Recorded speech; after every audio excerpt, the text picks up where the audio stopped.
Hello friends, knowledge मंडली में आप सभी का स्वागत है। आपकी तैयारी को लगातार और अनवरत जारी रखते हुए आज हम करने वाले हैं केंद्र सरकार में अनुकंपा नियुक्ति के नियम क्या है उन पर आधारित क्वेश्चन सीरीज, जिसको नाम दिया गया है नोगाडा सीरीज। नोगाडा सीरीज में हम कर रहे हैं कंपनसेट अपॉइंटमेंट पर आधारित सारे क्वेश्चंस। इसके साथ में नोगाडा सीरीज में गवर्नमेंट क्वार्टर अलॉटमेंट के रूल भी किए जा रहे हैं। आप सभी की डिमांड पर कंपनसेट अपॉइंट पर आधारित क्वेश्चन सीरीज को आगे बढ़ाया जा रहा है। साथ ही हाल ही में संपन्न परीक्षाओं जैसे कि NVS, KVS, EMRS, SSC, NTA, UPSC, इन सभी में डिपार्टमेंटल एग्जामिनेशंस में कंपनसेट अपॉइंटमेंट पर आधारित क्वेश्चन से भर भर के पूछे गए थे। आगामी परीक्षाओं में पूछे जाएंगे क्योंकि ये आपके सिलेबस में रखा गया है। तो चलिए साथियों, देख लेते हैं कंपनसेट अपॉइंटमेंट यानी कि अनुकंपा नियुक्ति पर आधारित क्वेश्चन सीरीज नोगाडा सीरीज पार्ट 5 का पहला क्वेश्चन देख लेते हैं। 81 who is competent authority for compassionate appointment. अनुकंपा नियुक्ति हेतु सक्षम प्राधिकारी कौन होता है। इस प्रकार के क्वेश्चंस है वो तो जरूर पूछे जाते हैं। कॉम्पिटेंट अथॉरिटी कौन होंगे कंपनसेट अपॉइंटमेंट के लिए, आप देख लीजिए उत्तर कौन सा होने वाला है। कंपनसेट अपॉइंटमेंट यानी कि अनुकंपा नियुक्ति के लिए सक्षम प्राधिकारी कौन हो जाएंगे। ऑप्शन आपने देख लिया है। सही उत्तर क्या होने वाला है। सही उत्तर हमारा हो जाएगा सी हो जाएगा। Joint secretary in charge of administration in the ministry department concern. जिस भी डिपार्टमेंट में या मिनिस्ट्री में जॉइंट सेक्रेटरी होंगे एडमिनिस्ट्रेशन के, वो कॉम्पिटेंट अथॉरिटी होंगे कंपनसेट अपॉइंटमेंट के लिए। सही उत्तर हमारा हो जाएगा सी हो जाएगा। Joint secretary in charge of administration in the ministry और डिपार्टमेंट कंसर्न। अगला सवाल देख लेते हैं 82 in what circumstances may the upper age limit B relaxed for compassionate appointments. किन परिस्थितियों में अनुकंपा नियुक्ति के लिए ऊपरी आयु सीमा में छूट दी जा सकती है। बहुत ही जबरदस्त क्वेश्चन है। इनमें से कौन सी कंडीशन हो जाएगी जबकि ऊपरी आयु सीमा में छूट दी जा सकती है कंपनसेट अपॉइंटमेंट के लिए। आप ऑप्शन देख लीजिए कौन सा उत्तर होगा। ए हो जाएगा कि बी हो जाएगा कि सी हो जाएगा कि डी हो जाएगा। आप सारे विकल्प देखिए और सही विकल्प आपको पता है तो कमेंट भी करते रहिए। कंपनसेट अपॉइंटमेंट के लिए अपर एज लिमिट में छूट दी जा सकती है, रिलैक्स किया जा सकता है। कौन सी परिस्थिति में किया जा सकता है, कौन सा विकल्प ठीक हो जाएगा। सही उत्तर हमारा हो जाएगा बी हो जाएगा। If found necessary by the competent authority. Competent authority है उनके बारे में हम चर्चा कर चुके हैं। इससे पहले वाले वीडियो में भी हमने देखा, इससे पहले वाले क्वेश्चन में भी हमने देखा कि जॉइंट सेक्रेटरी एडमिनिस्ट्रेशन है वो कॉम्पिटेंट अथॉरिटी होंगे कंपनसेट अपॉइंटमेंट के लिए। इसके साथ में ही दूसरे कॉम्पिटेंट अथॉरिटी के बारे में भी इससे पहले वाले वीडियो में चर्चा कर चुके हैं। जो भी कॉम्पिटेंट अथॉरिटी होगी कंपनसेट अपॉइंटमेंट के लिए वो उचित समझती है, आवश्यक समझती है कि ऊपरी आयु सीमा में छूट दी जानी चाहिए तो दी जा सकती है। किसके द्वारा, कॉम्पिटेंट अथॉरिटी के द्वारा। सही उत्तर हमारा हो जाएगा बी हो जाएगा। अगला सवाल देख लेते हैं 83 how is as eligibility determined for compassionate appointments. अनुकंपा नियुक्ति के लिए आयु पात्रता कैसे निर्धारित की जाती है। बिल्कुल ही लाडला क्वेश्चन है। कौन से तरीके से आप आयु को डिटरमाइन करेंगे, क्या आधार हो जाएगा, इनमें से विकल्प कौन सा ठीक होने वाला है। एज एलिजिबिलिटी कैसे डिटरमाइन की जाती है, आपने विकल्प देख लिए हैं, कौन सा उत्तर ठीक होने वाला है। सही उत्तर हमारा हो जाएगा सी हो जाएगा। With reference to the date of application. जब कंपनसेट अपॉइंटमेंट के लिए एप्लीकेशन आएगा, जिस डेट को एप्लीकेशन आएगा उसी डेट को आयु का निर्धारण किया जाएगा। क्या एज है, कम पड़ रही है या ओवर एज हो रहा है, ये कैसे निर्धारित किया जाएगा। अनुकंपा नियुक्ति के लिए एप्लीकेशन आता है एप्लीकेंट का यानी कि डिपेंडेंट फैमिली मेंबर्स का। और डिपेंडेंट फैमिली मेंबर कौन होंगे, इससे पहले वाले वीडियो में हमने चर्चा किया। जिस दिन से एप्लीकेशन आएगा, आवेदन प्राप्त होगा, उसी डेट को आयु का निर्धारण किया जाएगा। सही उत्तर हमारा हो जाएगा सी हो जाएगा।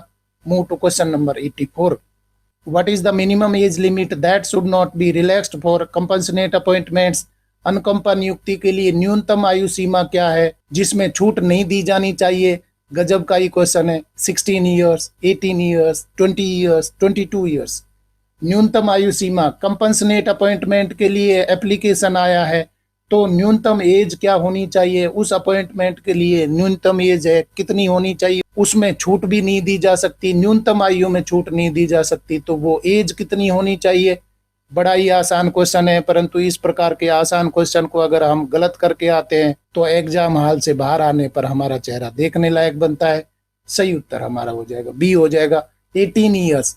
कम से कम उम्र है वो कितनी वर्ष रखी गई है, 18 वर्ष रखी गई है। डिसीज्ड एम्प्लॉय के चिल्ड्रन अगर माइनर हैं तो उनको कंपनसेट अपॉइंटमेंट नहीं मिलेगा, क्योंकि मिनिमम एज है कितनी है, 18 वर्ष है, और इस मिनिमम एज में किसी तरीके की छूट नहीं मिलती है। कंपनसेट अपॉइंटमेंट के अनुसार किसी तरीके की छूट नहीं दी जाएगी। सही उत्तर हमारा हो जाएगा बी हो जाएगा। अगला सवाल देख लेते 85। Who can grant relaxation of the upper age limit for making compensate appointments. अनुकंपा नियुक्ति के लिए अधिकतम आयु सीमा में छूट कौन दे सकता है। इससे पहले वाले क्वेश्चन में हमने देखा कि मिनिमम एज में तो कोई छूट नहीं मिलेगी, कोई रिलैक्सेशन नहीं मिलेगा, 18 साल की कम से कम उम्र होनी चाहिए, परंतु अपर एज लिमिट में छूट दी जा सकती है। और वो छूट कौन दे सकते हैं, आप ऑप्शन देख लीजिए कौन सा उत्तर ठीक होने वाला है। Minister of finance, department of expenditure, competent authority for making compensate appointment, prime minister's office, president of India. अधिकतम आयु सीमा में छूट देने के लिए कौन कॉम्पिटेंट अथॉरिटी होगी, कौन छूट दे सकते हैं। सही उत्तर हमारा हो जाएगा बी हो जाएगा। Competent authority for making compensate appointment, जो भी कंपनसेट अपॉइंटमेंट के लिए सक्षम प्राधिकारी है वो क्या करेंगे, अधिकतम आयु सीमा में, ऊपरी आयु सीमा में छूट दे सकते हैं। सही उत्तर हमारा हो जाएगा बी हो जाएगा। साथियों, अनुकंपा नियुक्ति पर आधारित यूनिक सीरीज चल रही है जिसको नाम दिया गया है नौगाडा सीरीज। नौगाडा सीरीज में कंपनसेट अपॉइंटमेंट के सारे क्वेश्चन है वो लाए जाएंगे। आप नौगाडा सीरीज पर बने रहें और आपकी परीक्षा में आने वाले अनुकंपा नियुक्ति के सारे क्वेश्चंस को आप हल करिए, क्योंकि पुरानी परीक्षा में अनुकंपा नियुक्ति से संबंधित क्वेश्चंस पूछे गए थे, जैसे कि DCAC, principal, vice principal, SO, ASO, OS, UDC, assistant in EMRS, NVS, KVS, SSC, UPSC and other departmental examinations. Dear friends, अनुकंपा नियुक्ति पर आधारित क्वेश्चन सीरीज, नौगाडा सीरीज के क्वेश्चंस आपको पसंद आ रहे हैं तो लाइक बटन दबाइए, और इस प्रकार की यूनिक सीरीज दूसरी जगह कहीं नहीं मिलने वाली है, इसलिए अपने यार दोस्तों को भी बताइए। आप कमेंट भी कर सकते हैं और बेल आइकन भी दबा दीजिए, जिससे कि नया कोई अपडेट आए तो आपको अलार्म मिल जाए। देख लेते हैं अगला सवाल 86। इन व्हाट सर्कमस्टांसेस में the government consider recruiting persons not meeting minimum educational standards. किन परिस्थितियों में सरकार न्यूनतम शैक्षणिक मानकों को पूरा न करने वाले व्यक्तियों को भर्ती करने पर विचार कर सकती है। गजब का ही क्वेश्चन है, ये आपको मानना पड़ेगा। साथियों, आपको पता है कि हर पोस्ट के लिए न्यूनतम क्वालिफिकेशन होता है, इसेंशियल क्वालिफिकेशन होता है, तो उन मानकों को रिलैक्स किया जाता है, अपॉइंटमेंट देने के लिए रिलैक्स किया जा सकता है। कौन सी परिस्थितियों में विचार किया जा सकता है, आप ऑप्शन देख लीजिए। किन परिस्थितियों में, कौन सी कंडीशंस में न्यूनतम शैक्षणिक मानकों को पूरा नहीं करने के बाद में भी भर्ती किया जा सकता है, विचार कर सकती है सरकार। सही उत्तर क्या हो जाएगा, बी हो जाएगा। In exceptional circumstances the government may engage them as trainee only. तो यहाँ बताया गया है कि न्यूनतम शैक्षणिक मानक हैं, उनको पूरा नहीं करने के बाद में भी उनको एक्सेप्शनल सर्कमस्टांसेस में, मतलब कि अपवाद स्वरूप परिस्थितियों में गवर्नमेंट है इंगेज कर सकती है। और ये एंगेजमेंट कैसा हो सकता है, ट्रेनी के रूप में होगा। उस नियमित पद के लिए ट्रेनी के रूप में उसका अपॉइंटमेंट होगा, क्योंकि न्यूनतम शैक्षणिक मानक उसके पास में है ही नहीं है, और अपॉइंटमेंट देना भी जरूरी हो जाएगा, आवश्यक हो जाएगा, क्योंकि कर्मचारी की मौत होने के बाद में वो आर्थिक तंगी से उसका परिवार है वो गुजरेगा। इसलिए एक्सेप्शनल सर्कमस्टांसेज में बहुत जरूरी होता है, अपवाद स्वरूप उनको क्या किया जा सकता है, इंगेज किया जा सकता है। परंतु इंगेजमेंट कैसा होगा, ट्रेनी के रूप में होगा, प्रशिक्षक के रूप में होगा। और जब ट्रेनी न्यूनतम शैक्षणिक योग्यता प्राप्त कर लेगा तो उसको रेगुलर अपॉइंटमेंट दे दिया जाएगा। परंतु अभी कैसे लगाया जाएगा, ट्रेनी के रूप में लगाया जाएगा। गजब का ही क्वेश्चन है, आपको ध्यान ही रखना है, इंपॉर्टेंट भी आप नोट कर लीजिए। सही उत्तर हमारा हो जाएगा बी हो जाएगा। अगला सवाल देख लेते 87। When will the trainee employees appointed under compassionate appointment be given regular pay band and grade pay? अनुकंपा नियुक्ति के तहत नियुक्त प्रशिक्षु कर्मचारियों को नियमित वेतनमान कब दिया जाएगा। मैं आपको बोल रहा हूं कि ये सारे क्वेश्चंस तो बहुत ही जरूरी हैं। इससे पहले वाले क्वेश्चन में बताया गया कि न्यूनतम योग्यता नहीं है, परंतु उसको नियुक्ति देनी है, वो जरूरी हो जाएगा। और नियुक्ति दी जाएगी कैसे, प्रशिक्षु के रूप में। इस प्रशिक्षु को रेगुलर स्केल कब दिया जाएगा, पे बैंड है, ग्रेड पे है, जो 6 CPC में चलता था, अब क्या हो गया है, पे लेवल हो गया है। तो रेगुलर पे लेवल कब दिया जाएगा, नियमित वेतनमान कब दिया जाएगा। आपने ऑप्शन देख लिए, कौन सा उत्तर ठीक होने वाला है। सही उत्तर हमारा हो जाएगा ए हो जाएगा। Only on attaining the minimum qualifications prescribed under recruitment rules. जो भी RR है यानी कि रिक्रूटमेंट रूल है, उनके लिए मिनिमम क्वालिफिकेशन हर पद के लिए निर्धारित की है। प्रशिक्षक के रूप में उसको अनुकंपा नियुक्ति दे दी जाएगी, और जब वो मिनिमम क्वालिफिकेशन अटेन कर लेगा तो उसको नियमित वेतनमान है वो दे दिया जाएगा, मतलब कि रेगुलर पे लेवल पर उसको अपॉइंट कर दिया जाएगा। सही उत्तर हमारा हो जाएगा ए हो जाएगा। अगला सवाल देख लेते हैं 88। How has the pay scale for those governed by 1S scale under 6 CPC pay rules been revised in 7th CPC? छठे CPC वेतन नियमों के तहत 1S स्केल द्वारा शासित लोगों के लिए वेतनमान को 7वें CPC में कैसे संशोधित किया गया है? 1S लोवेस्ट स्केल हुआ करता था 6 CPC में, उसको 7 CPC में किस तरीके से आगे बढ़ाया गया है, किस तरीके से लोवेस्ट स्केल दिया गया है? 7 CPC में आप ऑप्शन देख लीजिए कौन सा उत्तर ठीक हो जाएगा। Fitment factor of 1.5 is used for placement in level 1। Fitment factor of 2.57 is used for placement in level 1. Fitment factor of 3.0 is used for placement in level 1. Fitment factor of 2.0 is used for placement in level 1. 6 CPC में lowest scale 1S scale थी, उसको कैसे 7 CPC में आगे बढ़ाया गया, कैसे revised किया गया है? सही उत्तर हमारा हो जाएगा बी हो जाएगा। Fitment factor of 2.57 is used for placement in level 1। तो लोवेस्ट स्केल है 1S थी, उसको लेवल 1 में कन्वर्ट करने के लिए कैसे रिवाइज्ड किया गया? 2.5 से उसको मल्टीप्लाई किया गया, और जो भी सैलरी बनी उसको मिनिमम में रख दिया गया। सही उत्तर हमारा हो जाएगा बी हो जाएगा। अगला सवाल देख लेते हैं 89। Which department issues general orders regarding exemption from typing test for lower division clerks appointed on compassionate grounds? कौन सा विभाग अनुकंपा के आधार पर नियुक्त लोअर डिवीजन क्लर्कों के लिए टाइपिंग टेस्ट से छूट के संबंध में सामान्य आदेश जारी करता है? यहाँ पर लोअर डिवीजन क्लर्क का मतलब है JSA जूनियर सेक्रेटरीट असिस्टेंट बोल दिया गया है। तो LDC के लिए टाइपिंग टेस्ट में छूट दी जा सकती है, और ये छूट कौन सी कंडीशन में दी जाएगी? अनुकंपा नियुक्ति के आधार पर, क्योंकि अनुकंपा नियुक्ति में हो सकता है डिपेंडेंट फैमिली मेंबर है वो टाइपिंग टेस्ट नहीं जानता हो, तो अगर उसको अपॉइंटमेंट दिया जा रहा है LDC के रूप में यानी कि JSA के रूप में, तो उसको छूट दी जा सकती है, टाइपिंग टेस्ट में छूट दी जा सकती है। ये छूट कौन से विभाग के द्वारा सामान्य आदेश जारी करके दी जा सकती है? आपने ऑप्शन देख लिए, कौन सा ऑप्शन ठीक हो जाएगा, उत्तर कौन सा ठीक होने वाला है? सही उत्तर हमारा हो जाएगा डी हो जाएगा। Establishment division of department of personal and training. Establishment division of department of personal and training है, ये छूट दे सकता है। इसके लिए सामान्य आदेश जारी किए जाएंगे कि अनुकंपा आधार पर नियुक्ति हो रही है LDC की, तो उसको टाइपिंग टेस्ट से छूट दी जा सकती है। सही उत्तर हमारा हो जाएगा डी हो जाएगा। अगला सवाल देख लेते हैं 90। In which case can a widow be appointed as multitasking staff without fulfilling educational qualification norms? बहुत ही तार्किक क्वेश्चन है। किस मामले में किसी विधवा को शैक्षणिक योग्यता मानदंडों को पूरा किए बिना मल्टीटास्किंग स्टाफ के रूप में नियुक्त किया जा सकता है?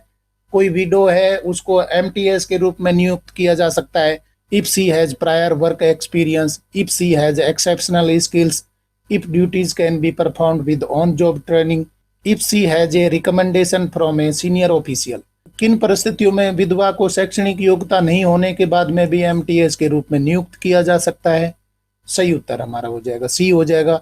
If duties can be performed with on job training, यहाँ पर बताया गया है कि विधवा है उसको नौकरी देना तो जरूरी हो जाएगा, क्योंकि जरूरत है, आर्थिक तंगी से उसको उबारना है, उसको आर्थिक सहायता देनी है। तो उन परिस्थितियों में MTS लगाया जा सकता है अगर उसने ड्यूटीज परफॉर्म की हैं, ट्रेनर के रूप में ड्यूटीज परफॉर्म की हैं। MTS के रूप में उसके पास में शैक्षणिक योग्यता है ही नहीं, परंतु ऑन जॉब ट्रेनिंग के रूप में उसको कार्य दिया जाएगा MTS के रूप में। डियर फ्रेंड्स, कंपनसेट अपॉइंटमेंट पर आधारित क्वेश्चन सीरीज, नोगाडा सीरीज के क्वेश्चंस आपको पसंद आ रहे हैं तो लाइक बटन दबाइए। आपको लगता है तो अपने यार दोस्तों को भी बता दीजिए। साथियों, आपको मैं बताना चाहता हूं कि नॉलेज मंडली ने आपके सिलेबस को चारों ओर से घेरने के लिए बवंडर प्लान बनाया हुआ है, जिसमें सर्विस रूल्स है, एकेडमिक पार्ट और पेपर का जनरल पार्ट भी करवाया जा रहा है। अगर आपने बवंडर प्लान के वीडियो नहीं देखे हैं तो जरूर देखिए और अपनी सफलता को एक नई धार दीजिए। देख लेते हैं अगला सवाल 91। What level does a widow appointed as multitasking staff directly start at without fulfilling educational qualification norms? शैक्षणिक योग्यता मानदंडों को पूरा किए बिना मल्टीटास्किंग स्टाफ के रूप में नियुक्त विधवा की नियुक्ति सीधे किस स्तर पर होती है? बहुत ही गजब का क्वेश्चन है। मल्टीटास्किंग स्टाफ यानी कि एमटीएस के रूप में उसको नियुक्ति दे दी जाएगी जबकि उसके पास में एजुकेशनल क्वालिफिकेशन नहीं है। तो इनमें से मिनिमम कौन से पे लेवल पर उसका अपॉइंटमेंट होगा? पे लेवल 2 मिनिमम 19,900 रुपीज, पे लेवल 3 मिनिमम रुपीज 21,700, पे लेवल 4 मिनिमम रुपीज 25,500, पे लेवल 1 मिनिमम 18,000। तो कौन से लेवल पर उसको नियुक्त किया जाएगा? एमटीएस के रूप में उसको नियुक्त किया जा सकता है विडो को, जबकि उसके पास में एमटीएस की रिक्वायर्ड क्वालिफिकेशन नहीं है, परंतु उसको अपॉइंटमेंट दिया जाएगा। कौन सा स्केल होगा? मिनिमम पे लेवल क्या होगा? सही उत्तर हमारा हो जाएगा डी हो जाएगा। पे लेवल 1 मिनिमम रुपीज 18,000, यानी कि पे लेवल 1 पर उसको नियुक्त किया जाएगा और उसकी मिनिमम सैलरी कितनी होगी? 18,000 रुपये पर उसको नियुक्त किया जाएगा, क्योंकि वो एमटीएस के रूप में अपॉइंट हुई है। उसके पास में एमटीएस की इसेंशियल क्वालिफिकेशन नहीं है। ये आपको गौर करना है, ध्यान रखना है। सही उत्तर हमारा हो जाएगा डी हो जाएगा। अगला सवाल देख लेते हैं 92। What will not be considered for determining bunching benefits as per 7 CPC? 7 CPC के अनुसार बंचिंग लाभ निर्धारित करने के लिए क्या विचार नहीं किया जाएगा? 7 सीपीसी में बंचिंग का लाभ निर्धारित करने के लिए इनमें से किसी स्केल पर विचार नहीं किया जाएगा। आप ऑप्शन देखिए, ए होगा कि बी होगा कि सी होगा कि डी होगा? सही उत्तर हमारा हो जाएगा ए हो जाएगा। प्री रिवाइज्ड पे स्टेजेस लोअर देन 7,000, मतलब कि बंचिंग के लिए 7,000 से कोई स्टेज थी, पे लेवल था, तो उसको बंचिंग के लिए शामिल नहीं किया जाएगा। उससे नीचे वाले को नहीं शामिल किया जाएगा। 7,000 से ऊपर वाली स्टेज को शामिल किया जा सकता है, परंतु बंचिंग का लाभ निर्धारित करने के लिए इसको शामिल नहीं किया जाएगा जिसका पे लेवल 7,000 रुपये से कम था। सही उत्तर हमारा हो जाएगा ए हो जाएगा। क्वेश्चन देख लेते हैं 93। What allowances are given to trainees during their training period before absorption as regular employees? गजब के क्वेश्चन आ रहे हैं। नियमित कर्मचारियों के रूप में अवशोषण से पहले प्रशिक्षुओं को उनकी प्रशिक्षण अवधि के दौरान क्या भत्ते दिए जाते हैं? इससे पहले वाले क्वेश्चन में हम चर्चा कर चुके हैं कि ट्रेनी के रूप में उनको लगाया जाएगा। मिनिमम क्वालिफिकेशन उनके पास में नहीं है, तो डिपेंडेंट को क्या लगाया जाएगा? ट्रेनर के रूप में लगाया जाएगा।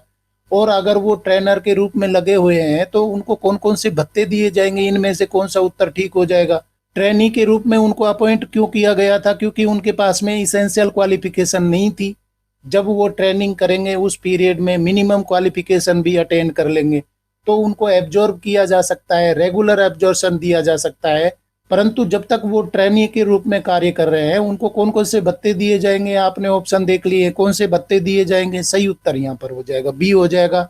All applicable allowances like dearness allowance, house rent allowance, transport allowance at admissible rates. तो सभी अलाउंसेज हैं वो ट्रेनी के रूप में वो लगे हुए हैं, उनको दिए जाएंगे। सही उत्तर हमारा हो जाएगा बी हो जाएगा। क्वेश्चन देख लेते हैं 94। When does regular service commence for a prospective recruit after appointment to Group C post under compassionate appointment? अनुकंपा नियुक्ति के तहत समूह सी पर नियुक्ति के बाद संभावित भर्ती के लिए नियमित सेवा कब शुरू होती है?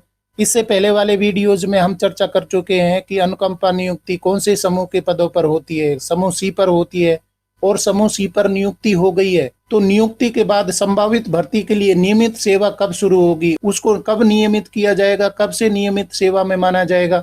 ऑप्शन पढ़ लीजिए। मैं आपको यहाँ पर ऑप्शन पढ़ के नहीं सुना रहा हूँ, विकल्प आपको ही देखने पड़ेंगे, इससे आप एक्टिव बने रहेंगे। और अगर आपको उत्तर पता है तो कमेंट भी साथ में करते चलिए, जिससे हमें मोटिवेशन मिलता रहेगा, आपकी एक्टिवनेस भी हमें पता चलती रहेगी। यहाँ पर सही उत्तर हो जाएगा बी हो जाएगा। After acquiring minimum educational qualifications only, मतलब कि नियमित कब माना जाएगा उसको? जब वो मिनिमम क्वालिफिकेशन अक्वायर कर लेगा, क्योंकि अभी उसको कहाँ लगाया गया है? ट्रेनी के रूप में लगाया गया है।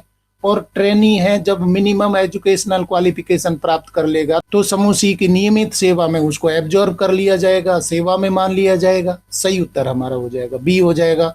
कंपनसेट अपॉइंटमेंट पर आधारित क्वेश्चन सीरीज नोगाडा सीरीज पार्ट 5 के कारवा को आगे बढ़ाते हुए नया सवाल देख लेते हैं 95। Who clarifies the benefit on account of bunching in respect of pre-revised pay stages as per CCSRP rules 2016? CCSRP नियम 2016 के अनुसार पूर्व संशोधित वेतन चरणों के संबंध में बंचिंग के कारण लाभ को कौन स्पष्ट करता है? तो बंचिंग मिलेगा कि नहीं मिलेगा और कितना लाभ मिलेगा, इसको स्पष्ट करने के लिए इनमें से कौन हो जाएगा? आप ऑप्शन देख लीजिए क्या उत्तर ठीक होने वाला है। Department of personal and training, department of expenditure, ministry of finance, central secretariat, clerical service. पूर्व संशोधित वेतन चरणों के संबंध में बंचिंग के लाभ को कौन स्पष्ट कर सकते हैं? किसके द्वारा स्पष्ट किया जाएगा कि बंचिंग दी जाएगी कि नहीं दी जाएगी? बंचिंग के बाद में क्या वेतनमान होगा, ये स्पष्ट करने के लिए कौन होंगे? सही उत्तर हमारा हो जाएगा बी हो जाएगा, department of expenditure. Department of expenditure है वो पूर्व संशोधित वेतन चरणों के संबंध में बंचिंग के कारण लाभ को स्पष्ट करेंगे। सही उत्तर हमारा हो जाएगा बी हो जाएगा। डियर फ्रेंड्स, क्वेश्चन पसंद आ रहे हैं तो लाइक बटन दबाइए, कमेंट भी करिए। देख लेते हैं अगला सवाल 96। What is the minimum percentage of vacancies under direct recruitment quota in group C post that can be filled through compassionate appointments? बिल्कुल ही लाडला क्वेश्चन है, आपको मिल जाएगा परीक्षाओं में। समूह सी पदों में सीधी भर्ती कोटा के तहत रिक्तियों का अधिकतम प्रतिशत कितना है जिसे अनुकंपा नियुक्तियों के माध्यम से भरा जा सकता है? 2%, 5%, 8%, 10%। समूह सी पर कंपनसेट अपॉइंटमेंट हो सकता है और सीधी भर्ती कोटा के तहत रिक्तियों का अधिकतम कितना प्रतिशत उसके लिए रखा जाएगा? सही उत्तर हमारा हो जाएगा बी हो जाएगा, 5%। अगर सीधी भर्तियां हो रही है ग्रुप सी में तो उनमें से 5% किसके लिए रख लिया जाएगा? अनुकंपा नियुक्तियों के लिए रख लिया जाएगा और अनुकंपा नियुक्तियों से ही उनको भरा जाएगा। कितने प्रतिशत को भरा जाएगा? 5% को भरा जाएगा। बिल्कुल ही लाडला क्वेश्चन है, परीक्षाओं में आपको मिलने वाला है। सही उत्तर हमारा हो जाएगा बी हो जाएगा। Move to question number 97। How should a person select for appointment on compassionate grounds be adjusted in the recruitment roster based on their category? अनुकंपा के आधार पर नियुक्ति के लिए चयनित व्यक्ति को उसकी श्रेणी के आधार पर भर्ती रोस्टर में कैसे समायोजित किया जाना चाहिए? गजब के क्वेश्चन आ रहे हैं, ये परीक्षाओं में मिलने वाले हैं। आप ऑप्शन देख लीजिए। कोई कर्मचारी अनुकंपा नियुक्ति पर चयनित हुआ है तो उसको किस श्रेणी में रखा जाएगा? रोस्टर के अनुसार कौन सी श्रेणी में समायोजित किया जाएगा? सही उत्तर हमारा हो जाएगा बी हो जाएगा, against the recruitment roster of the appropriate category. जो जिस कैटेगरी में होगा उसको वहीं पर समायोजित किया जाएगा। अनुकंपा के आधार पर उसकी नियुक्ति हुई है परंतु उसको किस श्रेणी में रखा जाएगा, कहाँ माना जाएगा, किस में समायोजित किया जाएगा? जो जिस कैटेगरी में वहीं पर रखा जाएगा, एप्रोप्रिएट कैटेगरी में रखा जाएगा रिक्रूटमेंट रोस्टर के अनुसार। सही उत्तर हमारा हो जाएगा बी हो जाएगा। क्वेश्चन देख लेते हैं 98। What action should the compassionate committee take when considering a request for appointment on compassionate grounds? अनुकंपा के आधार पर नियुक्ति के अनुरोध पर विचार करते समय अनुकंपा समिति को क्या कार्रवाई करनी चाहिए? ऑप्शन आप देख लीजिए। सही उत्तर क्या होगा? अनुकंपा आधार पर नियुक्ति करनी है तो उसके अनुरोध पर विचार करते समय अनुकंपा समिति को कौन सी कार्रवाई करनी चाहिए? सही उत्तर हमारा हो जाएगा बी हो जाएगा, limit recommendation to really deserving cases only. जो भी अनुशंसा की जानी चाहिए वो वास्तविक आवश्यकता वाले को की जानी चाहिए, रियली डिजर्विंग केसेज में की जानी चाहिए रिकमेंडेशन। किसके द्वारा? अनुकंपा समिति के द्वारा। सही उत्तर हमारा हो जाएगा बी हो जाएगा। अगला सवाल देख लेते हैं 99। Can dependent family members of a government servant be appointed on casual daily wage ad hoc contract basis against regular vacancies according to the compassionate appointment? जबरा क्वेश्चन है, खतरनाक क्वेश्चन है।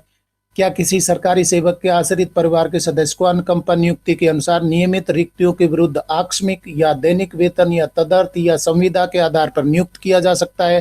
क्वेश्चन को समझ लीजिए। आश्रित परिवार है, उसको नौकरी की बहुत ज्यादा जरूरत होती है और नियमित रिक्तियां हैं, उनके विरुद्ध में आकस्मिक या दैनिक वेतन या तदर्थ या संविदा के आधार पर नियुक्त किया जा सकता है या नहीं किया जा सकता है? आप ऑप्शन देख लीजिए। Yes without any restrictions, no it is strictly prohibited, only if they belong to SC category, only if they belong to general category। सही उत्तर क्या होना चाहिए? सही उत्तर हमारा हो जाएगा बी हो जाएगा, no it is strictly prohibited। मतलब कि ऐसा नहीं है कि आप तुरंत लाभ देने के लिए उसको कैजुअल वर्कर के रूप में या डेली वेजर के रूप में या एडॉक बेसिस पे या कॉन्ट्रैक्ट बेसिस पर अपॉइंट कर दें। अगर नियमित वैकेंसी है तो आपको उसको रेगुलर अपॉइंटमेंट देना होगा। इस तरीके से आप उसको अपॉइंटमेंट नहीं दे सकते। इस प्रकार के अपॉइंटमेंट को प्रतिबंधित किया गया है। सही उत्तर हमारा हो जाएगा बी हो जाएगा। और साथियों देख लेते हैं कंपनसेट अपॉइंटमेंट पर आधारित क्वेश्चन सीरीज नौगाड़ा सीरीज पार्ट 5 का अंतिम सवाल 100। What type of vacancies should be available within a year in the concerned administrative ministry, department, office for a compassionate appointment to be recommended by the compassionate committee? अनुकंपा समिति द्वारा अनुशंसित अनुकंपा नियुक्ति के लिए संबंधित प्रशासनिक मंत्रालय या विभाग या कार्यालय में एक वर्ष के भीतर किस प्रकार की रिक्तियां उपलब्ध होनी चाहिए? बहुत ही अच्छा क्वेश्चन है। Vacancies under sports quota, casual daily wage vacancies, regular vacancies, meet for compassionate appointments, ad hoc vacancies. सही उत्तर हमारा हो जाएगा सी हो जाएगा, regular vacancies meet for compassionate appointment. आपको कंपनसेट अपॉइंटमेंट यानी कि अनुकंपा नियुक्ति देनी है तो 1 साल के भीतर किस प्रकार की रिक्तियां होनी चाहिए? रेगुलर वैकेंसी होनी चाहिए। रेगुलर वैकेंसी पर आप अपॉइंटमेंट दे सकते हैं। सही उत्तर हमारा हो जाएगा सी हो जाएगा। इस तरीके से साथियों नौगाडा सीरीज पार्ट 5 के अंतिम क्वेश्चन तक हम पहुंच गए हैं। अभी तक 100 क्वेश्चंस कंप्लीट किए हैं। इसमें सीजीपीआरए रूल्स पर आधारित क्वेश्चंस है, साथ में कंपनसेट को भी शामिल किया गया है। कंपनसेट अपॉइंटमेंट के क्वेश्चंस हैं आपकी परीक्षा में पूछे जाएंगे क्योंकि ये आपके सिलेबस में रखा गया है। तो आप नौगाडा सीरीज के सारे क्वेश्चंस देखिए। डियर फ्रेंड्स, नॉलेज मंडली ने आपके सिलेबस को चारों ओर से घेरने के लिए बवंडर प्लान बनाया हुआ है, जिसमें सर्विस रूल्स है, एकेडमिक पार्ट और पेपर का जनरल पार्ट भी किया जा रहा है, यानी कि आपके सिलेबस के हर पार्ट को कवर किया जा रहा है। और अगर आप एस्पिरेंट हैं NVS, KVS, EMRS, SSC, NTA, UPSC and other departmental examinations के लिए तो बवंडर प्लान के वीडियोज आपके लिए बहुत ही कारगर हो सकते हैं। डियर फ्रेंड्स, कंपनसेट अपॉइंटमेंट पर आधारित क्वेश्चन सीरीज नौगाडा सीरीज के क्वेश्चंस आपको पसंद आए तो लाइक शेयर करें और चैनल को सब्सक्राइब करना तो बहुत ही जरूरी है, क्योंकि नॉलेज मंडली is the right choice. Thank you very much.